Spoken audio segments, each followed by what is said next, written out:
L'ufficialità non c'è ancora perché la delibera adottata dalla Giunta regionale è tornata negli uffici di Palazzo Balbi per alcune limature, ma nel campo Sampierese si comincia a respirare aria di soddisfazione.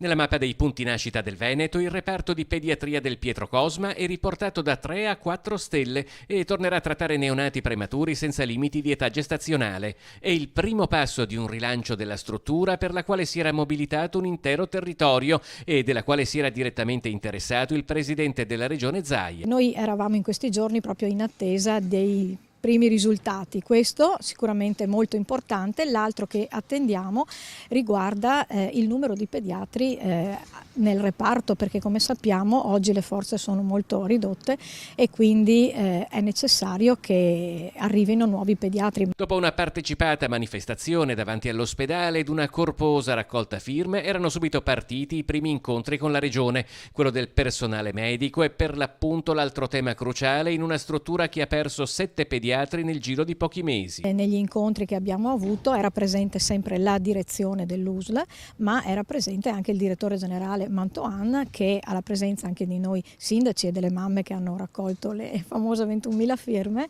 ha ricevuto direttamente da Zaia un po' l'indirizzo di seguire questa particolare situazione e di portarla a soluzione. È ottimista? Bisogna, assolutamente, per i nostri bambini, per il nostro ospedale e per tutti i nostri cittadini.